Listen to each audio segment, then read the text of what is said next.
जगाची माऊली म्हणून ओळखल्या जाणाऱ्या संतश्रेष्ठ श्री ज्ञानेश्वर महाराजांची आज आपण माहिती पाहणार आहोत. तुमच्या सगळ्यांचं मराठी भक्तिसागर या यूट्यूब चॅनलमध्ये खूप खूप स्वागत आहे. संत श्री ज्ञानेश्वर महाराजांनी भागवत धर्म मंदिराचा तसेच वारकरी संप्रदायाचा पाया घातला. ते एक पंढरीचे निष्ठावंत वारकरी, साहित्यिक, धर्मनिष्ठ, योगीराज, ज्ञानराज असे संतश्रेष्ठ होते. तसे पाहिले तर हा संप्रदाय म्हणजे वैदिक धर्माचाच विकसित, उन्नत व बहुजन सुलभ रूपाने आलेला अलौकिक आविष्कार आहे. श्री ज्ञानेश्वरांनी भगवान श्रीकृष्णांनी अर्जुनास उपदेशलेल्या श्रीमद भगवद्गीता संज्ञक ग्रंथाचा भावार्थ सांगणारी अशी भावार्थ दीपिका ज्ञानेश्वरी लिहून ब्रह्मविद्येचा मराठी भाषेमध्ये अर्थ सांगितला. तसे पाहिले तर त्यांच्या अवतार कार्याविषयी, जन्मापासून वयाच्या 16व्या वर्षापर्यंतच्या कालखंडाविषयी निश्चित स्वरूपात माहिती उपलब्ध असली तरी वयाच्या 16व्या वर्षी ग्रंथरचना करून त्यांनी सर्वांना जे ज्ञानामृत पाजले ती केवळ स्तुती नसून अवर्णनीय, अकल्पनीय, मार्मिक, उपदेशात्मक, मार्गदर्शक आहे. असे महान संत पुढे होणार नाही असे म्हटले तरी वावगे ठरणार नाही. तर त्यांच्या जन्माविषयी माहिती पाहूया.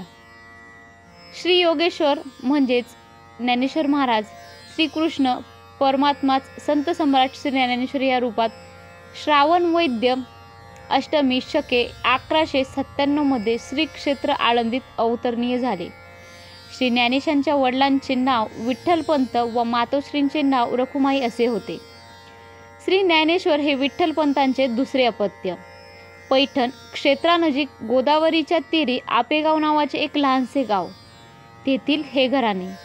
तेथे श्री ज्ञानेशांचे आजोबा श्री विठ्ठलपंत हे शुक्ल यजुर्वेदी देवस्थ ब्राह्मण होते.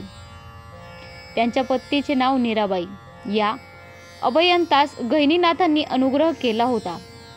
गोविंदपंतांना त्यांच्या उतारवयात एक मुलगा झाला. त्यांचे नाव श्री विठ्ठलपंत. हेच श्री ज्ञानेशांचे वडील. श्री ज्ञानेशांच्या आईचे घराणेही सदाचार संपन्न होते. श्री क्षेत्र आळंदी येथे वास्तव्य करून असणारे सिद्धेश्वरपंत कुलकर्णी यांचेच ते घराणे होय.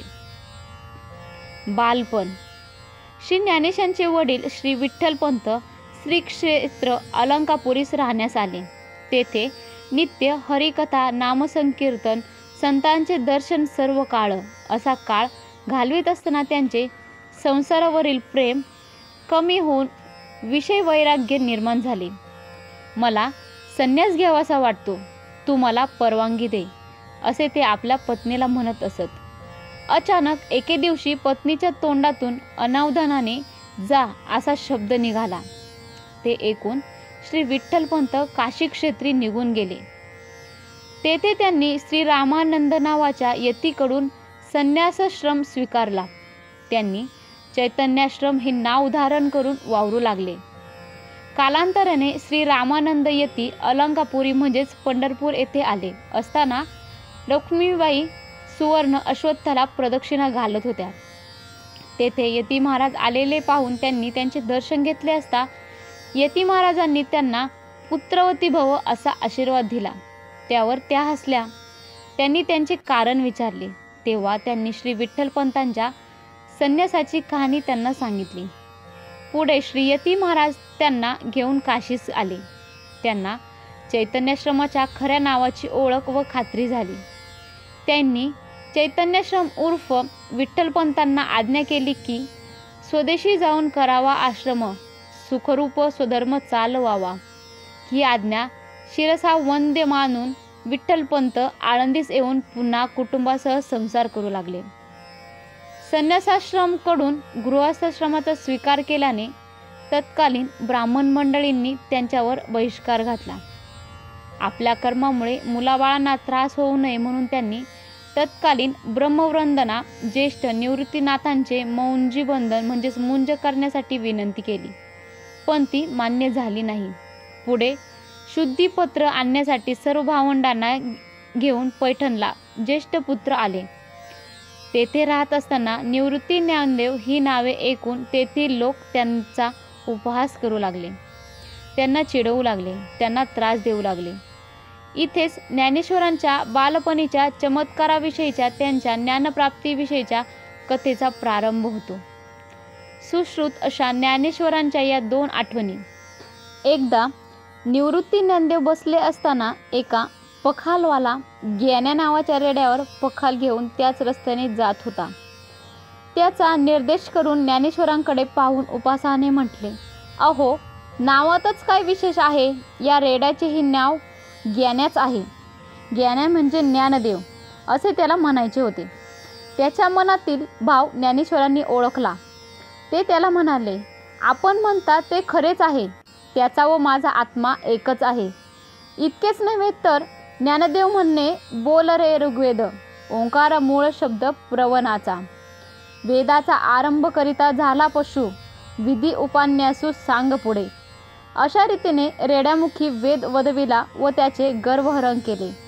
सर्व ब्रह्मवृद्ध आजच्या थक्क झाले.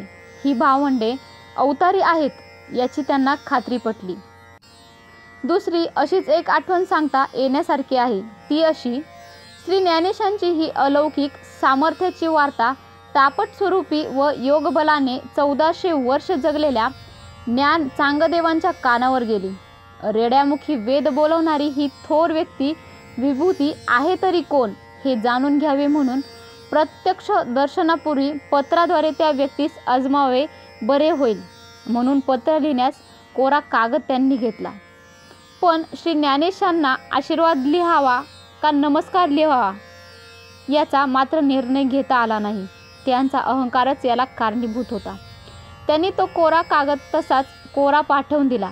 त्याचे उत्तर म्हणून ज्ञानेश्वरांनी 65 ओव्या लिहिल्या. त्याच ओव्या चांगदेव 65 म्हणून प्रसिद्ध आहेत. त्या उत्तराने तीव्र जिज्ञासापूर्वक वाघावर बसून हातात सर्पाचा चाबूक घेऊन ते श्री ज्ञानेश्वरांच्या भेटीस निघाले.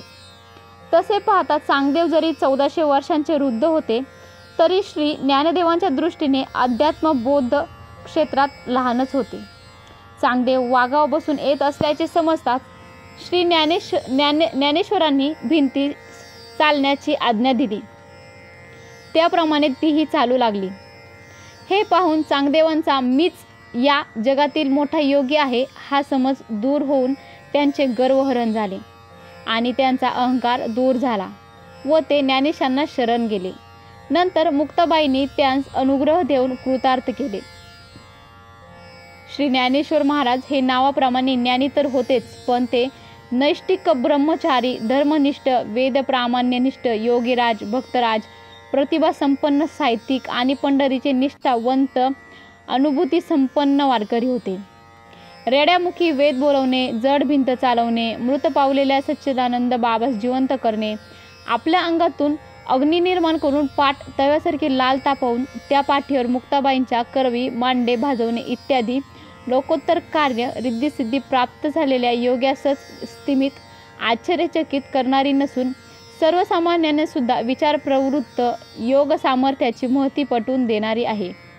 या सर्व कार्यापेक्षा त्यांच्या बालवयातील अवघ्या 16व्या वर्षी वाङ्मय निर्मिती म्हणजेच श्री ज्ञानेश्वरी किंवा भावार्थ दीपिका लिहून संपूर्ण जगाला ज्ञानामृत पाजण्याचा जणू त्यांनी विक्रमच केला आहे. असा थोर साहित्यिक महानुभव दुसरा होणे नाही. त्यांच्या या ग्रंथातून केलेला उपदेश योग्यापासून सर्वसामान्यांपर्यंत सर्वांना जीवन जगण्यासाठी उपयुक्त आहे. आता आपण श्री संत ज्ञानेश्वर महाराजांची प्रत्यक्ष साहित्य निर्मिती पाहणार आहोत. श्री संत ज्ञानेश्वरांच्या श्री ज्ञानेश्वरी किंवा भावार्थ दीपिका या साहित्याविषयी थोडक्यात लिहिण्यास शब्द देखील अपुरे पडतात. शब्द नव्हे, शब्दातून वर्णन करणे अशक्यच असून त्यांच्या विचारातून आत्मचिंतन करून आचरण करणे श्रेष्ठ आहे. आपण या ग्रंथाविषयी थोडक्यात ओळख करून घेऊया. श्री ज्ञानेश्वरी किंवा भावार्थ दीपिका या ग्रंथात एकूण 18 अध्याय आहेत.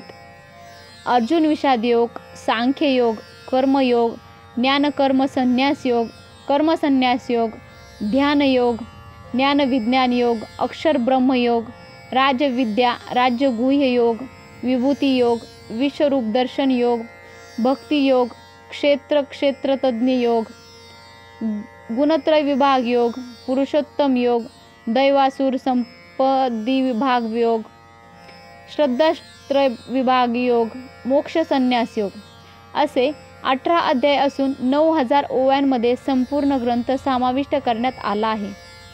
प्रत्येक अध्यायानुसार सारांश रूपाने माहिती घेऊन संपूर्ण ग्रंथांचा भावार्थ अर्थ समजून घेण्याचा प्रयत्न करूया. जगाचा निरोप म्हणजेच संजीवनी समाधी. जेव्हा ज्ञानेश्वरांना आपले अवतार कार्य पूर्ण झाल्याची जाणीव झाली तेव्हा त्यांनी पांडुरंगाकडे समाधीची परवानगी मागितली. हे ऐकून श्री ज्ञानदेवांना फार वाईट वाटले. हा समाधी प्रसंग श्री नामदेवांनी करुणारसपूर्ण वाणीने वर्णिला आहे. तेव्हा श्री पांडुरंग म्हणाले, कृष्ण पक्ष तुझं निर्धारा भेट देत जाईन, कार्तिक शुद्ध एकादशी पंढरी यात्रा सरीसी, दुसरी कृष्ण पक्षी निर्धारिसी तुझ दिदली असे. सर्व संतांच्या उपस्थित त्यांनी समाधीची तयारी केली. सर्वांना फार दुःख झाले. श्री निवृत्तीनाथांचा कंठ दाटून आला. सोपान मुक्ताबाई हे अनावर्तेने रडू लागले. श्री नामदेवांच्याही मनास खेद झाला.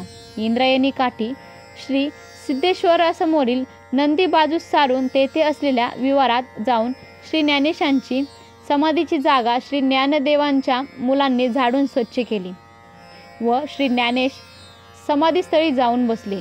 श्री निवृत्तीनाथांनी चिरा बसवून दार बंद केले. श्री ज्ञानदेवांच्या संजीवनी समाधीचा काल म्हणजेच 1218 कार्तिक वैद्य त्रयोदशी होय. ज्ञानदेव घेतेले ध्यान, हृदय धरोनी ध्यान, समाधी बसेले निर्वाण, कथा कीर्तन करीतू. व्हिडिओ जर आवडला तर आपल्या चॅनलला सबस्क्राईब करा. तसेच व्हिडिओ कसा वाटला ते देखील कमेंटमध्ये सांगा. रामकृष्ण हरी.